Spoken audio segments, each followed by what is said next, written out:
श्री कालीचरण सराफ। प्रश्न संख्या 83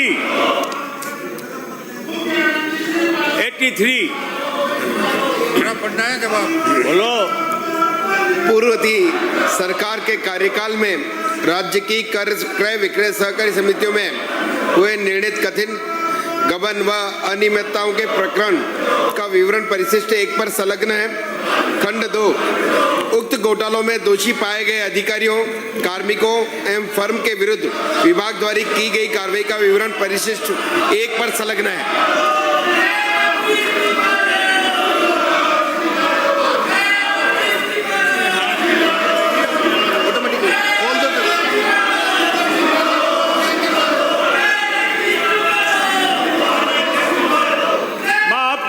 के लिए तो बधाई देना चाहूंगा कि आपने कांग्रेस के राज में जो 5 साल में भ्रष्टाचार हुए आपके विभाग में, उनकी जांच करवाई और उनको दंडित कराने का काम आप कर रहे हैं।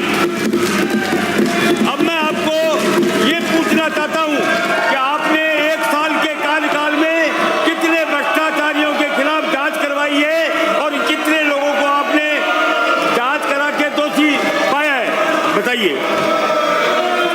माननीय अध्यक्ष महोदय, मैं आपके माध्यम से माननीय सदस्य को ये जानकारी देना चाहूंगा कि हमारी सरकार जीरो टॉलरेंस नीति पर कार्य कर रही है। हम संवेदनशील रहते हुए पारदर्शी तरीके से कार्य करने में विश्वास रखते हैं।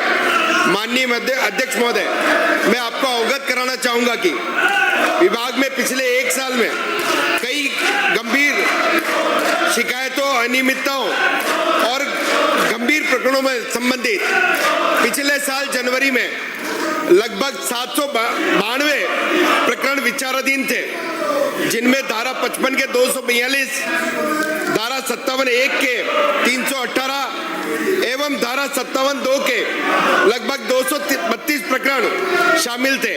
हमने इन सभी लंबित प्रकरणों की गंभीरता को देखते हुए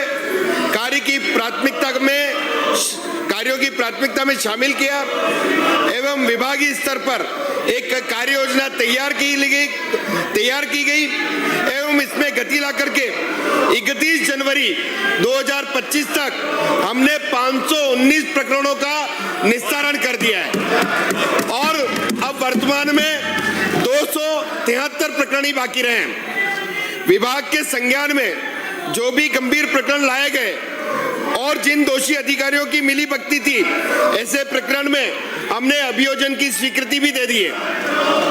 6 प्रकरणों में 11 अधिकारियों के विरुद्ध भ्रष्टाचार निरोधक ब्यूरो को प्रारंभिक अवशेषण हेतु अनुमति भी 17A में हमने प्रदान की गई है। 10 लापरवाह अधिकारियों कर्मचारियों को हमने निलंबित भी किया है। 43 अधिकारी कर्मचारियों के विरुद्ध 16 CCA के अनुशासनात्मक कार्रवाई अमल में लाई जा रही है एवं 7 अधिकारी के विरुद्ध 17 CCA में नोटिस देकर के उनके खिलाफ अनुशासनात्मक कार्रवाई की जा रही है। जिन क्रय विक्रय समितियों घोटालों में गबन की शिकायतें मिली है, उन कर्मचारियों के विरुद्ध पुलिस में FIR भी दर्ज करवाई है।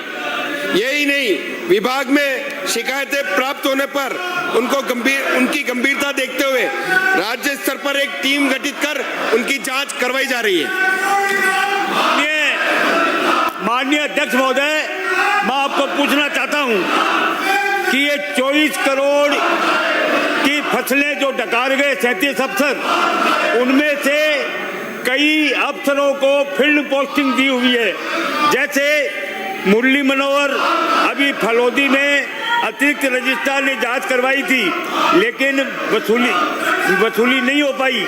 मुरली मनोहर अभी भी उप रजिस्ट्रार कार्यालय में लगे हुए हैं। इसी प्रकार से जेतारण में 2019-20 में समर्थन मूल्य पे खरीद हुई। ठेका फर्म मुख्य व्यवस्थापक बाबूराम चौधरी खरीद केंद्र के प्रभारी मोहनलाल कुमावत ने 3 करोड़ 90 लाख के माल खुर्द-बुर्द कर दिया। बाबूराम वर्तमान में लेखा परीक्षक सहकारी समितियां जालौर में लगे हैं। तो मेरा आपसे पूछना है कि जो घोटालों में शामिल थे, ऐसे अफसरों को फील्ड पोस्टिंग क्या आपने दे रखी है तो उनको कब तक हटाएंगे, और नहीं दे रखी तो बहुत बहुत बधाई। माननीय अध्यक्ष महोदय, माननीय सदस्य द्वारा कुछ कर्मचारियों के बारे में मुरली मनोहर व्यास और बाबूराम चौधरी, मोहनलाल कुमावत, इनके बारे में बताया कि इनको फील्ड पोस्टिंग है। इनमें से मुरली मनोहर व्यास जो है वो नॉन फील्ड पोस्टिंग है, और ऐसे ही जो है बाबूराम चौधरी जो है वो विशेष लेखा में है। तो इनको किसी भी संस्था का विशेष जिम्मेदारी इनको नहीं दे रखी है, और हमारी सरकार जो है वो जीरो टॉलरेंस पे काम कर रही है, और जो भी अधिकारी कर्मचारी इन कार्यों में संलिप्त है उनके खिलाफ जांच करवाई जा रही है।